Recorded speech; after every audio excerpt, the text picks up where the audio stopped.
Hello and welcome along to English Premier League Weekly. And it is, of course, the last week of the English Premier League. It's just finished and we're going to look back at this weekend's fixtures. It is the last time we're going to do it this season. It's been emotional and it certainly was a dramatic finish to this Premier League season. As always, we want to know what you think, so get involved and drop us a message in the comments. We'd love to share it. We'd love to know your opinions. Follow us on Twitter at EPLWpod. Alongside me today, to dissect this information is an etymologist. That's the study of words, by the way. An etymologist who gives Countdown Susie Dent a real run for her money. It is, of course, Mus, captain of the pun. How are you doing, sir? Good afternoon, Joe Ellington. Yeah, I'm doing very well. Thank you, mate. One more thing. Be like Andrew and Jack. Support us. Patreon.com/Joe Carter EPLW. Okay. Here we go. Oh, also, one more thing to tell you about. Next Saturday morning, we're going to be doing a full Premier League season review show. All sorts of crazy stuff in there, like teams of the season, our opinions on manager of the season, player of the season, most improved, all sorts of stuff like that. And also coming up during the summer, there is, of course, a massive international tournament going on, Euro 2020, postponed from last year to this summer. We are going to be doing a daily podcast. Daily, Mus. Are you looking forward to it? I'm buzzing. Can't wait. Don't sound too excited, mate. Yeah, so I'll be there most days, and Mus, Roz, and a few of the other regulars that you've seen on EPLW this season will be joining me to dissect that. Okay, make sure you subscribe to this channel if you're watching and allow notifications so you never miss a show. If you look just to my left, have I got it right? Yes, there is the Premier League table as it finished. And we're going to take a look now at those all-important results from yesterday. So I'm going to quickly run through the results. And then, Mus, I'm going to ask you all about every single game, all on your own. You reckon you're up to it? I'm my best. I am buzzing. A bit like Andy Cole about Dwight York. Okay, so these are your results from English Premier League Game Week 38. Arsenal 2-0 Brighton. Sorry, why did I read it like that? Arsenal 2, Brighton 0. Aston Villa 2, Chelsea 1.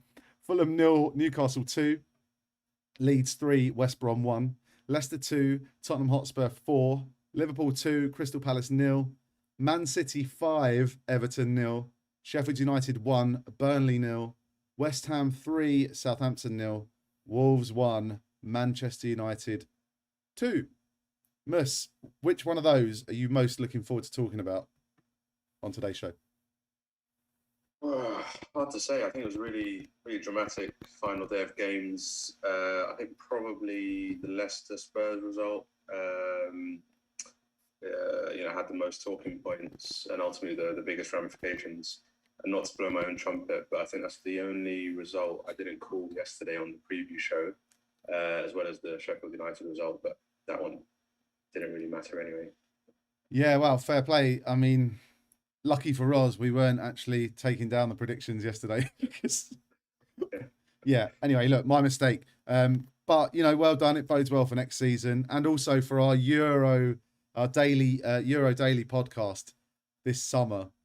Doing some predictions in there. I'm sure we're doing some predictions in there as well. And we'll have a little bit of competition between us. Perhaps even a friendly bet. Who knows? Anyway, let's get on then to our first game, which is Arsenal against Brighton and Hove Albion. Arsenal won 2-0 in the end. 2 goals from the in-form Nicola Pepe, assisted by Callum Chambers and Martin Odegaard. Arteta, after the game, says Arsenal need more consistency. I think that's probably a fair comment, isn't it? Oh, yeah. I mean, say that again. They're just kind of... It's incomprehensible, the season that they've had, because I think if you look at the last 24 games, I think Arsenal are second in the form table. But by all accounts, it feels and looks like they've had a really bad season. And finishing 8th means that for the first time in 25 years, they haven't qualified for European football. Well, I'm many ways, I'm celebrating, mate. I don't know if you noticed, I've got my classic Arsenal shirt on because we've managed to avoid the European Conference League. We've managed to avoid that 7th place, and poor Tottenham across town are going to go and represent us in the Europa Conference. So good luck to them. Well, yeah, no, definitely a bullet dodged in that from that perspective. But it does still feel like a line in the sand. The real kind of that legacy of Arsene Wenger being able to maintain at a minimum European qualification. Yeah. It feels a long way away now, and of course, kind of fans turned against him towards the end and wanted more, and were told, be careful what you wish for, and perhaps finishing 8th might give people pause for thought. It's going to be a big rebuild summer for Arsenal, no doubt. But yeah, I think as you were hinting there, Joe, that there are some positives to take, particularly that strong end of season. I think if you look at the form, table, alongside Liverpool, Arsenal were the only team to finish with 5 back-to-back wins. Yeah, exactly. There you go. So a big rebuild, like you say, but an exciting project, really, in prospect. I mean, you can see a good crop of talent that Arteta does rely on, and I think he can move forward from there and really build on that. Also, from Arsenal to Brighton, another exciting foundation of talent to build on, as Graham Potter put it in his post-match interview. How do you see them getting on next season? And this season has been a good season for them because they've stayed up, right? Yeah, I would say so. It's been one of their record point tallies since they've come up. They play better football than they did on the Chris Hughton, and they're an established Premier League side. I think to make that step up to upper second half of the table, or maybe even top 10, they'll probably need to bring in a decent striker that can actually score some of those XG points that they've been tossing up all season. Yeah. But yeah, by all accounts, I think it's been a great season. How much does it rest on them retaining the services of one Yves Bissouma? Most tackles in the Premier League this season, by the way. That's impressive. Very impressive. I mean, a great talent. I imagine being the well-run club that they are, they probably have a plan for his replacement already. And I think the money they'll get for him will allow them to rebuild, which they do in midfield. They have a few kind of aging talents like Lallana or players that have never really cut it, like Johan Batch, for example. So they will need to reinvest, but they've got Tariq Lamptey, Dan Burn, established internationals like Lewis Dunk. So a decent spine, and a Spanish international goalkeeper as well. Yeah, I was just going to say actually, Sanchez called up to the Spain squad as Sergio Ramos was left out. Another interesting one from that Spain squad announcement this morning. Aymeric Laporte called up in place of Ramos essentially. But we'll get onto the Euros stuff when we come to our Euros daily podcast. Okay, that's it then for Arsenal Brighton. Let's move on to Aston Villa Chelsea, which finished 2-1 to Villa. And what a lucky escape for Tommy Tuchel. Traore and El Ghazi scored for Villa. Chelsea got one back in the 70th minute through Ben Chilwell, as Piliqueta sent off in the 89th minute as well. Mus, talk us through this game. So, as we expected, Villa left Chelsea with a bloody nose to end the season really well with 2 back-to-back 2-1 victories against the supposed Super Six, 2 sides from the Super Six. But I don't think that necessarily tells the story of the game. I think Chelsea did have control of the game. The Super Six? Yeah. Is that your own version of the Big Six? Is that... Well, yeah. I mean, the thing is, you can't call them the Big Six or the top 6 because they've been infiltrated by West Ham and Leicester. The supposed Super Six. I love it. As in like the sides that wanted to break away the European Super. Yeah, no, fair play. I like it. The Super Six. Long may it continue. Anyway, sorry. Yeah, they left Villa leave Chelsea with a bloody nose. Yeah, but that said, in fairness, I think Chelsea actually had control of the game. They created a ton of chances. Perhaps this is where the problems lie. They didn't put many of those away. The most likely goal scorer was Chilwell, who scored one. I think had one saved really well by Martinez. But Werner still, having that love affair with the offside trap. Uh, Kind of another striker, Werner, that hasn't really done the job at Chelsea yet. But let's give him time because, I mean, it does take players a while to adjust to the Premier League from especially the Bundesliga. As we know, it's rare that players come from the Bundesliga and make an immediate impact, other than someone very well established, like maybe, I don't know, like an Aubameyang kind of player who played in the Bundesliga and then came in, did really well straight away. But I think he's young. It will take him time, but once he settles, he'll be a weapon for Chelsea. Yeah. I mean, he's not necessarily been playing badly. He's still contributing. He's making great runs. I mean, even when he's onside, his goals get ruled out for offside, which happened to him yesterday when I think it was Aspilicueta was offside in the build-up. But I think Tuchel's just is too far down the line in committing to Werner, and he knows swapping him out for Giroud or Tammy Abrahams will affect his confidence. Do you think he's not going to go back?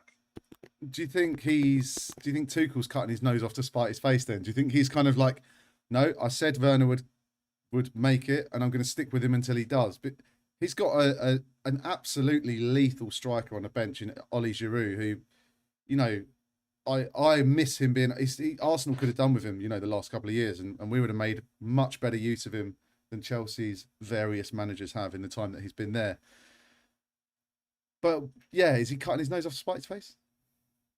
Well, it would be difficult to say that because he's still been getting the results, and so he can keep pursuing that preference in selecting Werner for as long as he's having success. And I think it's about the confidence. I think he knows Werner's a confidence player. If after a few games he gets dropped, that will set him back. So that's one step forward, two steps back. So I think he's just going to stick to it. He knows Giroud's not the future. He's probably made his mind up about Tammy already, and he's probably going to be on the way out. So you might as well just invest in the future, I guess. Yeah, good shout. So it's not that deep. I was getting a bit deep and emotional about it. It's not that deep. It's not emotional. It's just, yeah, no, it's a very good explanation, Miss. Thank you very much. And Villa's season ended pretty well. Dean Smith saying that he wants to build and further Villa's progression next season. They don't seem to be at risk of losing their key players, Villa, do they? They just don't feel like. I don't feel like Grealish will go in the summer. I don't feel like Tyrone Mings will leave. I don't feel like Martinez would leave. But, never say never, obviously. This is the Premier League and this is football at the end of the day. But do you think they look set to be able to do that next season? They could do. I think you're right. A lot of the rumours around their star players leaving seem to have subsided. I think as far as Grealish goes, why would you go to Tottenham now? Yeah, maybe Man United, if they're not going to go for Sancho and they're still looking for a right-sided midfielder, they might look at him. But yeah, otherwise, I think they'll be able to keep their star players and build on that. And they have some really supportive owners who invest in the side. Investing in squad depth would be, I think would do them a world of good. Yeah, I was just going to say, what do they need? But yeah, I mean, they're kind of good across the board, but they do need a bit of depth. Yeah, it's that drop off once you have an injury to a key player that they need to strengthen, because when Matty Cash was out, I think eventually they decided that El Mohammadi wasn't a good enough kind of substitute, so they had to move Konza out and then play with Hauser alongside Tyrone Mings, which means kind of undoing a partnership that had been working really well for you. So strengthening, maybe another striker to support Ollie Watkins. I don't think, obviously Wesley was out with injury, and is it Davis? Is that his name? I think that's his name. He's only ever scored one Premier League goal. Right, yeah. So. Okay, well, it's not all, it's quite positive for Villa fans. Only 7 points off of a European place, and they're a team that would be looking to get into that, maybe that Europa Conference League and making a stab at playing in Europe like that. Okay, next then we're going to go to Fulham Newcastle. And yesterday, I told you guys that Newcastle could possibly finish 12th if results went their way. And you both laughed in my face. And they finished 12th. They beat Fulham 2-0. And because of all the other results, they finished 12th. What a fantastic result for Steve Bruce this season. No one liked him. No one wanted him there. Newcastle have actually had one of their best seasons in recent years. Willock scoring his, was that 7th in 7 games? 7 in a row from a midfielder. Everyone's banging on about Lingard. Look at Joe Willock, mate. Similar situation. And Fabian Schär in the 88th minute with a penalty sealed the deal there. Sent Fulham crying back to the Championship, unfortunately for them, with all due respect. But Newcastle can finish that season with their heads held high, can't they? Yeah, definitely. I mean, just given we've just been talking about Aston Villa and Newcastle, we can see the table there on the screen. There's quite a big gap between 12 and 11. So, Aston Villa were definitely the best of the rest. And then after that, you kind of have a big drop off. But yes, fair, Newcastle had, all things considered, a great season. And that's to Steve Bruce's credit, and he deserves credit. I'm not sure he'll get it because of the fans' kind of strength of feeling towards the owner. But yeah, he did a great job. He did really well bringing in Joe Willock. And Newcastle actually had a hand in the demise of Leicester City as well, because it feels like that. Was it the 4-0? Was it 4-0? I think it was 4-0. I think, they went to the King Power Stadium and on a Friday night, beat Leicester 4-0, which was a great result at the time. And they managed to maintain that level of performance towards the end. And just did Fulham on the final day to top it off. Yeah, I had a message in the comments from Matt. He says, let's get Tammy and Watkins up front together. I'm not sure if he means for Villa or for Chelsea, but or for someone else. I assume Matt means for Villa. Apparently the Villa fans was chanting Tammy's name yesterday. That would be pretty tasty looking, wouldn't it, for Villa up top to have Tammy and Ollie Watkins. Okay, let's move on to the next game, shall we? Leeds United 3, West Brom 1. Leeds continued their, brilliant end to the season. Sorry, I just had a bit of a malfunction. They continued their brilliant end to the season. 3-1. Rodrigo, Phillips and Bamford with the goals. And Hal Robson-Kanu scored in the 90th minute for West Brom, but it was too little too late, not just for West Brom in the game, but also it would seem for his chances of joining Wales at the Euros. Left out of the Wales training squad, which was announced today. How did this game go for you, Miss? So it went as expected. Leeds had a really festive and kind of uplifting final day in front of their fans. Strong defensively again. Would have had a clean sheet, but for a really silly mistake at the end by Phillips, letting Kanu through. Can you believe it? But yeah, again, they were kind of relentless in attack. Bielsa gave Bamford the first half off, and his replacement, Rodrigo, again pops up with a goal. Yeah, I think that's 3 or 4 games in a row where he scored, and then Bamford comes on, gets a nice penalty to score his first goal in front of the fans. Becomes the highest scoring Englishman after Harry Kane as well. So puts pressure on Gareth Southgate ahead of tomorrow's announcement. Only one of 16 players to feature in every Premier League game for their club this season as well, Patrick Bamford. And yeah, like you say, second highest English scorer, joint fourth, behind Kane, Salah and Fernandes, joint fourth with Heung-min Son on 17 goals for the season. I mean, yeah, surely it does put pressure on. I'm stuttering because I'm expecting Roz to come chiming in at the moment about, with some stuff about Bamford and Leeds, but he's not here. So, right, I can speak my mind on Leeds. I love Leeds. They're so great. Oh, they're so entertaining. Bielsa should be manager of the season. Bamford should be going to the Euros. sack off Kane, stick Bamford up front.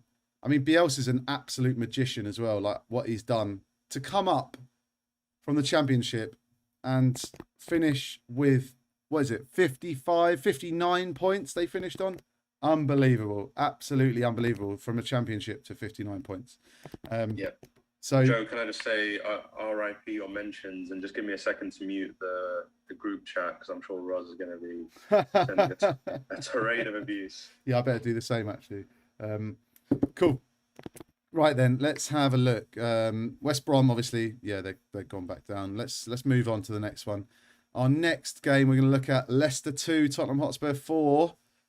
2 pens for Vardy, 2 late goals for Bale, a Schmeichel own goal, and 1 for Harry Kane. Pretty eventful game, Mus. Yeah, definitely, and quite gutting for Leicester, but they only have themselves to blame. There was the Newcastle result at home that we mentioned already. There was the draw to 10-man Southampton, and to be ahead in this game, and then end up losing 2-4. Kasper Schmeichel just ghosted, pun intended, from that corner. I mean, it was a really he had to make it because David Sanchez was free, had a free header, but it was just such a weak punch. And to go from the FA Cup final hero with that save to 0 really on the final day. But look, they have a cup and a 5th place finish. As Gary Lineker was saying on Match of the Day, they're in a European tournament that they may be able to compete for. Whereas in the Champions League, you're not really going to be able to challenge. Absolutely, yeah. And one more point of note on this game: Harry Kane may be playing his last game in front of the Spurs crowd. Maybe his last game in a Spurs shirt for now. Who knows? I saw a tweet. Someone said Bale and Kane were linking up well. Good preparation for next season at Real. Who knows what's going to happen? But Harry Kane finished as the Premier League's top goal scorer and top assists as well. He should not be at a club who finished 7th, should he? Shouldn't he be at a top team if that's the numbers he's throwing up again? Yeah, agreed.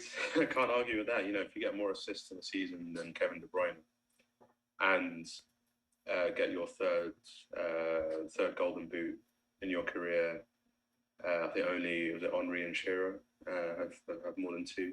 So yeah, definitely deserves to be winning more than just the individual awards. But if I had to put money on it, I think he's probably still going to be at Spurs come the start of next season. Do you reckon? I think so. I think he'll struggle to break out of his contract in that situation.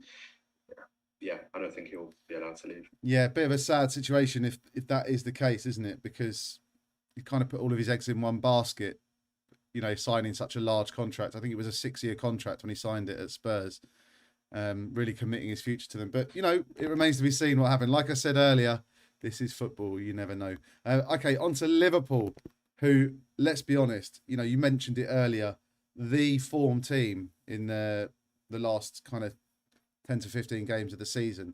Back in March, they were 8th and they were 25 points off the top of the table. Finished 2-0 against Palace, a brace from Sadio Mane, and ended up with 69 points, finished 3rd. Fantastic season, isn't it, for Liverpool, considering everything that's happened to them this season in terms of injuries and form? Yeah, exactly that. They've managed to salvage something out of their season. It makes the Alisson header even more memorable and historic because it actually meant something in the end. Similar to Newcastle, really, they've kind of come out of nowhere to finish above teams that on paper were having better seasons. So, for all the praise that Thomas Tuchel has had and Brendan Rodgers has had and David Moyes, and, they've all had decent seasons. Liverpool still finished above them and only 5 points shy of Man United, who were also kind of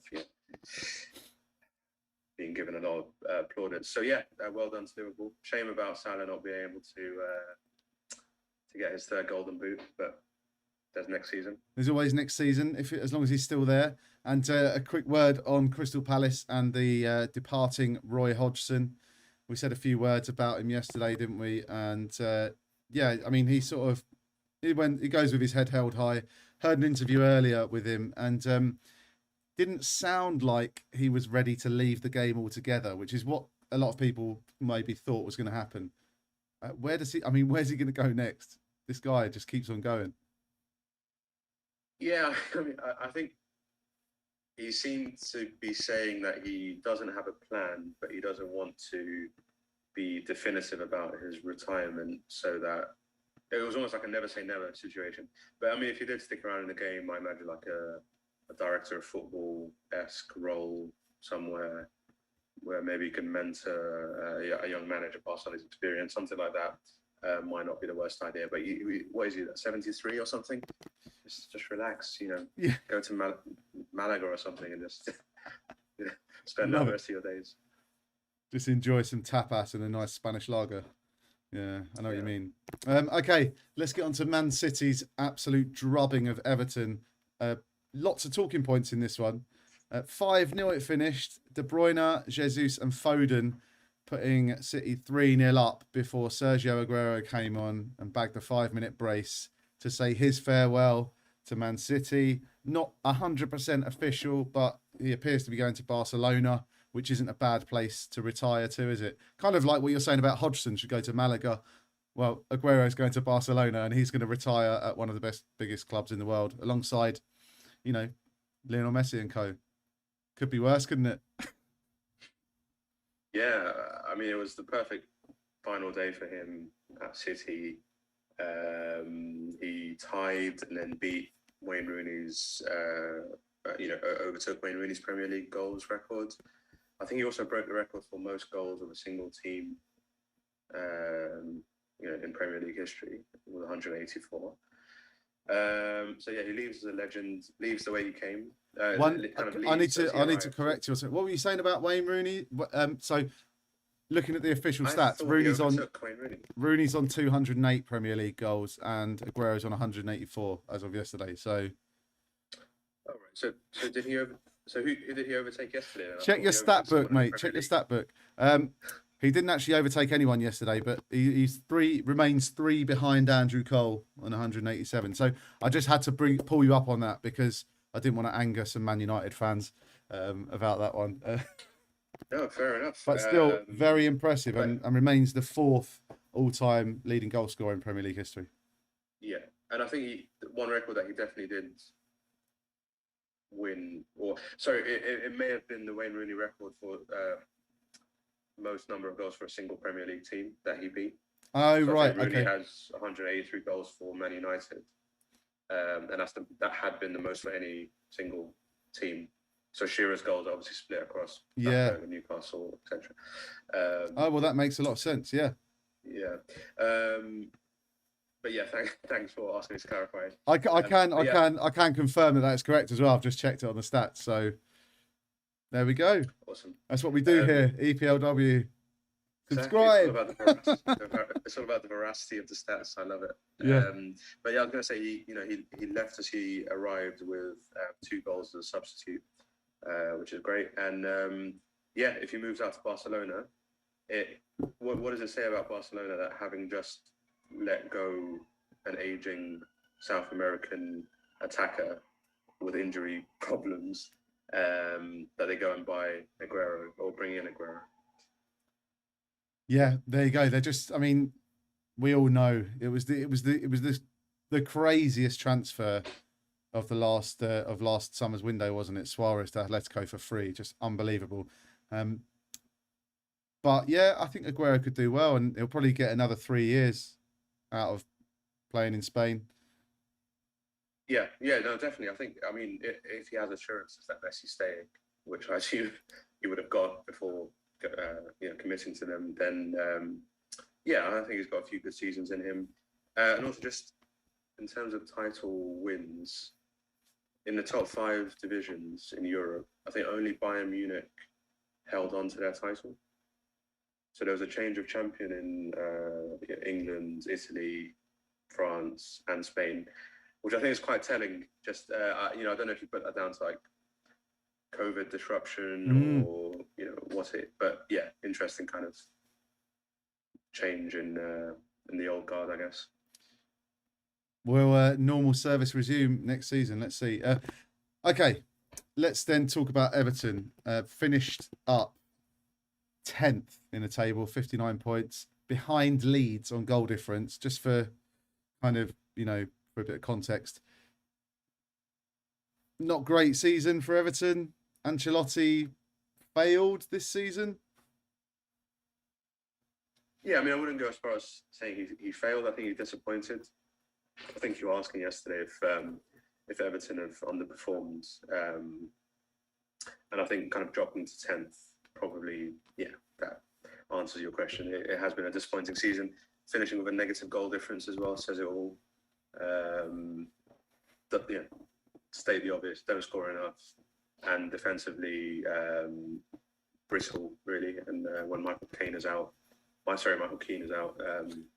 they miss him. Yeah, absolutely. So yeah, not great for Everton, but are things looking up for them? Can they take any positives from this season into next year? Well, so one of the big positives is obviously Dominic Calvert-Lewin having like his first breakout season. Ben Godfrey having a decent debut season. But otherwise, I think they have an aging squad. Filthy Gilfy, James Rodriguez, aren't necessarily the players that you can build your future squad around. So, yeah, but a season outside of Europe, more investment. Hopefully, that will help them kick on. Cool. Okay. Well, congratulations to Manchester City, champions of the Premier League this season. Let's look at then Sheffield. Sorry, just before we move on, a word on Edison, because he obviously won the Golden Glove Award, the most clean sheets. Mm-hmm. But he'd be disappointed to find out that he also won the lowest scoring Brazilian in the league awards. Pipped to the award by Allison and Willian, of course, who beat him with one goal each. Oh, brilliant. Love that. Okay, let's move on then. Sheffield United, Burnley, the glamorous tie that we predicted yesterday might be a 4-3, or Roz did at least, because we all said it would be boring. Sheffield United won 1-0. McGoldrick, 24th minute goal. Finished on a slightly more respectable 23 points in the end at the bottom of the table. I guess, Burnley without Nick Pope, was that a factor? Dyche, is he worth keeping hold of at Burnley? Do Burnley need something new? Does he need something new? What are your thoughts?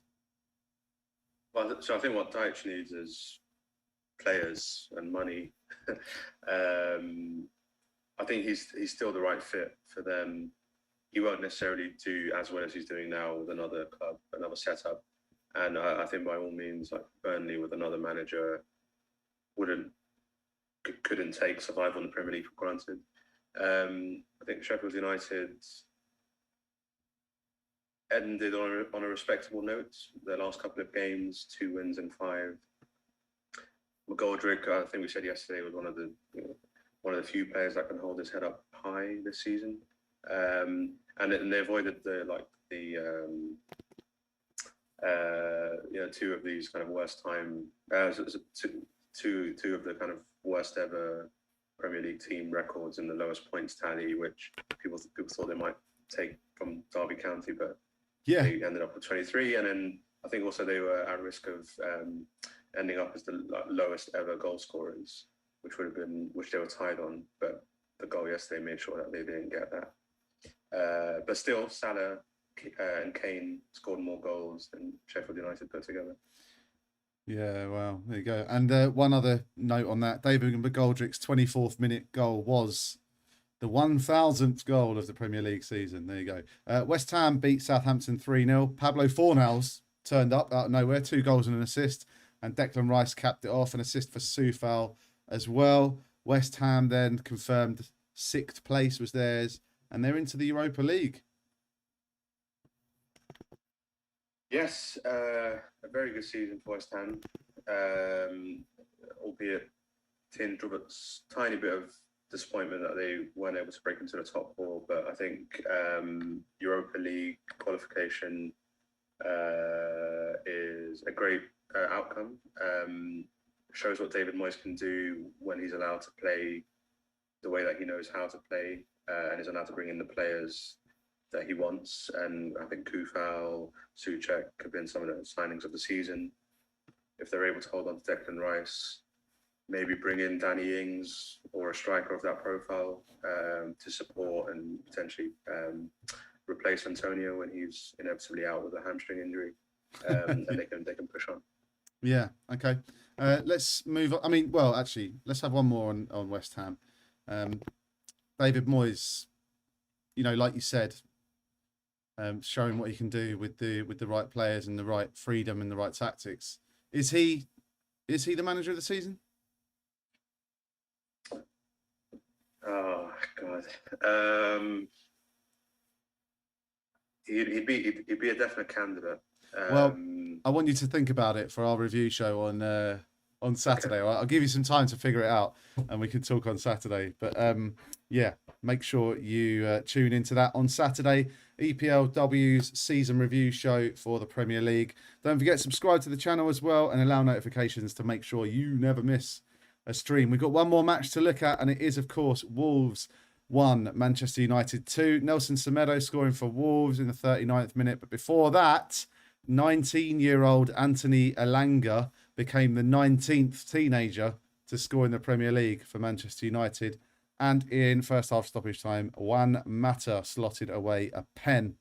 And that ended up being enough to decide the fixture. 2-1 to Man United. Anything to say on this one, Mus, on either team? Elanga looks promising. I was impressed with him on his debut against Leicester. He looks like a skillful, quick, attacking player. He's got a great header. Wolves, I think, Nuno leaves with his head held high, in 4 seasons, achieved promotion with them, 2 7th place finishes. And this season, obviously, with having sold Jota and with Jimenez out, only managed a 13th place finish. But I think they'll struggle without him. Mm-hmm. It'll be interesting to see who comes in after him. Yeah.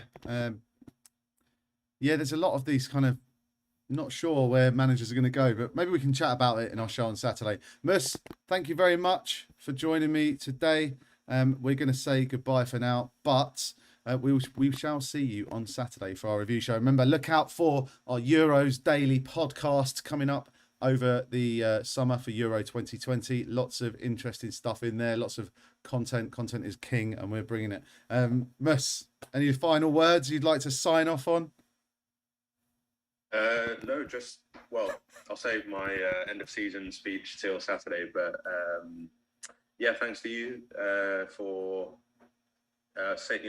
steadying the ship throughout the season and for giving me the call up to the Euro squad. Cheers, man. Thanks a lot, and see you Saturday. Cheers, mate. See you then.